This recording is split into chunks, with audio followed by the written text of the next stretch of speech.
Hey, we're Saints. Welcome to our crucifixional live stream. Glad to have you beautiful people with us as we start this week. I'm going to start this episode by doing something I ain't supposed to do. I'm going to talk about somebody's confessions.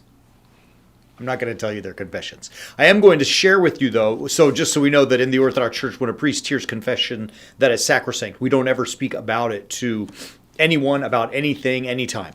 That being said, there are a lot of recurring themes that many people hear in confession, and I can share mine that even I have confessed before, and that is this idea that I was running so well, like St. Paul says, I was doing so good. He's talking to the Galatians, who tripped you up, that you fell and you're no longer doing the right thing. And many of us feel or have that experience that, early on in my walk in the crucifixional life, I was doing awesome and things were great and I was kicking it around and kicking it down the street and I was like crushing it. And all of a sudden I slipped and fell and I don't feel quite as strong as I was before. Or my relationship, this one I hear a lot, my relationship to God is wavering, or this one I hear a lot too, my faith is wavering. I don't have the same faith. And I feel like I'm lost, right? Like I'm just not doing the spiritual life the way that I was before and the way that I should be, or at least the way that I feel that I should be.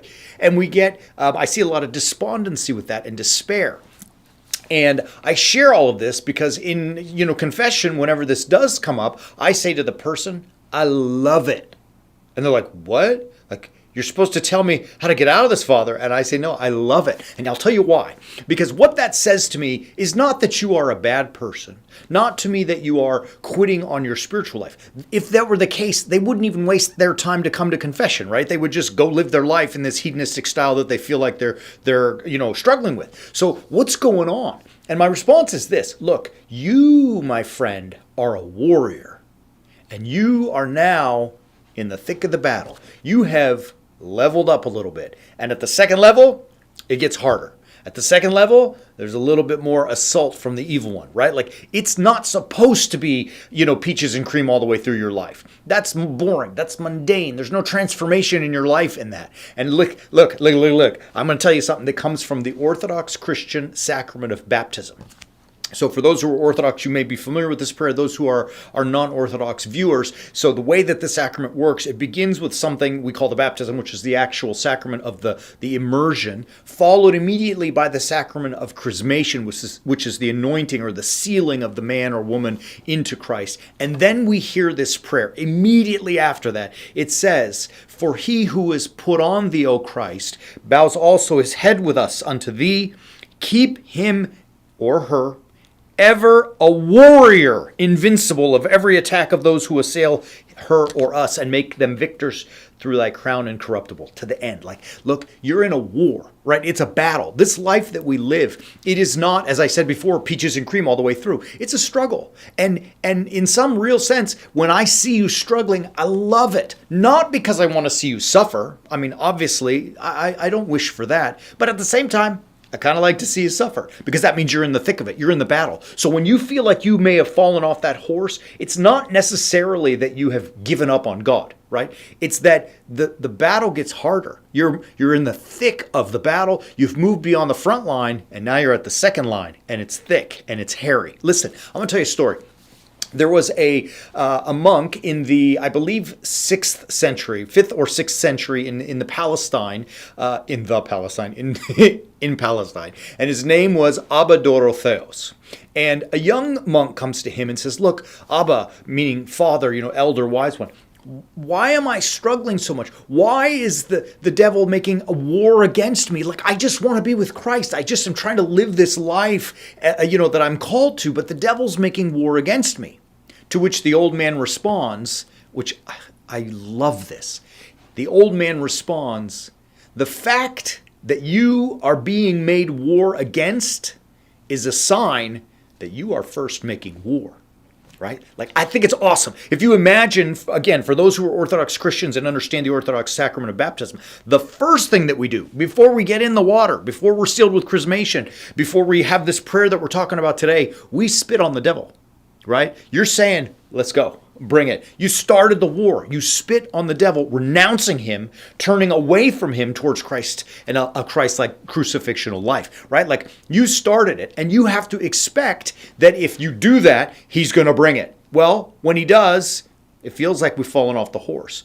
But that says to me, awesome, you're on the path. And that I love. Do you follow my argumentation here? Of course, I don't want to see you ever miserable. I wish we could go through life with peaches and cream, in bliss all the time, and that it's always happy and that everything's good and we always win and we win the lottery and we don't have to work and our family loves us and there's no struggle and we have no disease of course. But that ain't real, and you know it and I know it. And really what's even more impressive to me about the fact that these people, my people, and sometimes when it happens to me or Greg or Christian, anyone on our team, when we go through these hard times, the reason I love it because we're in the struggle. We're in that suffering, and that suffering says we're on the path. Now look, Paul tells us in Romans that suffering produces endurance, endurance character, character leads to hope, and hope does not disappoint, right? So like the fact that we are in those moments where we're feeling, down and out in our spiritual life and in our faith, I don't want you to get discouraged, right? It may feel discouraging, but I want you to keep in the back of your mind that, okay,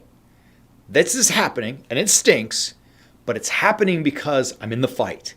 And if I'm in the fight, that means I could be moving ever closer towards that crucifixional life, towards being a warrior saint that God has called me to be. And that's a good thing, right? Even though it's a painful thing, it's a good thing. Now I want to kind of shift gears a little bit and take a sidestep into the fact of the pain and the suffering of this life. Look, many people often say, I was talking with a dear spiritual daughter of mine a little while ago who I love and is in, a great life, but having, a challenge that is there. And, like we all have. And I said, look, you don't want this challenge not to be there because it's boring when life is perfect. Not that any life is perfect, but we wouldn't want it to be. It's boring. We like that struggle. We like fighting through things. We like the transformation that leads to. Look at it like this. And I'm going to separate between men and women, so forgive the distinction, but it's going to bring my point home. Like men, we don't, when a life is successful for men, it may look like I've got a good job and I make plenty of money. Or I've got a beautiful family, my children are healthy and happy and are educated and they're successful in their own lives. And my relationship at work and my relationship with my bride, my relationship with all my friends, they're in great places. And, I'm a man of God who is living a good life and, I'm trying to be crucifixional and on and on. Like you can, see all these markers like money and success and fame and family and fortune and all that kind of stuff are the markers. That's not the sign of victory for a man. The sign of victory for a man is that there was a time before all that I was down and out, that I was struggling, whether it be like we started today in my spiritual life or in my work life or in my relationship life, whatever it was, I was struggling and I fought and I got up every day and I went to work and I would grind every day, whether it be in the workplace or in life. And the victory for me is not all of the signs of the success, like the money and the fame and the family and all that good stuff. The victory is that I was down here and I fought and now I'm here. The success, material things, those are signs of it. But the real victory, the real battle was that I was a warrior and I fought. Even when it stunk, even when I suffered, even when I had to grind through it, I fought. And the celebration that I have right now is that through that struggle, through that crucifixional life, I got through it through God's help, right? That's the real power, the real victory for a man. And I think it is for a woman too. I just say it as a man because I'm a man and that's how I think. But it's probably for all mankind that when I was low and I fought, I got through it, and now I have this victory. That's the real victory, that process, right? That suffering to endurance to character to hope, right? And really, if you think about it, like in every story, I'm going to end here, but you can see that hopefully I'm not making it up. It's not about the stuff, the celebration, the victory. It's about the transformation that happens within the hero or the heroine of the story. Like think about Luke Skywalker.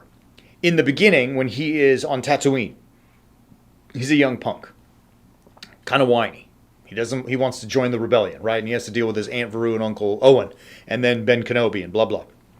He's a very different character at the end of the trilogy after he beats Darth Vader and cuts off his hand, right? It's not that he beat Darth Vader. It's that he celebrates with the Ewoks in their village because he has transformed. Harry Potter is a very different person at the end after he sacrifices his life to slay Voldemort than he is when he's a young punk kid under the stairs, right? And thank God he beat the bad guy, but it's that transformation. And they celebrate it at the end of the movies when he's on the train tracks with his family and his kids.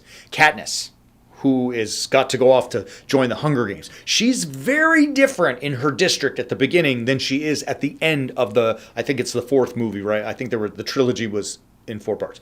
But she's very different. She has transformed. And for heaven's sakes, the greatest image of all of them is Frodo in the Lord of the Rings series and books. If you've read, please read them if you haven't.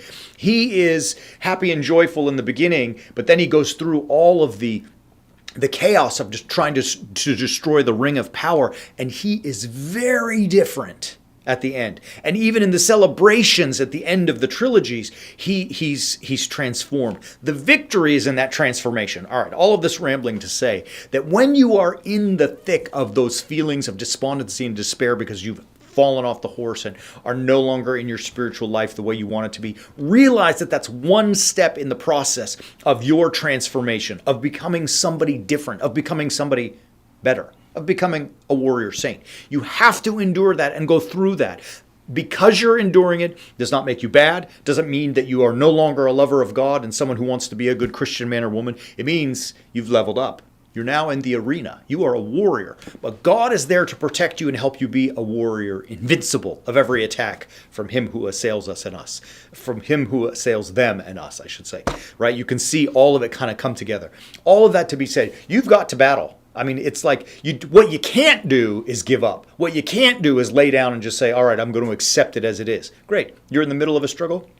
I love it. Go get some. Get yourself up. Start living the crucifixional life, right? And that's what we're here. We're trying to be warrior saints in our own lives. We give you our teachings, our understanding of the Bible series, our 6-part battle plan, so it helps us through helps us. We hope it helps you too to get through all of that stuff.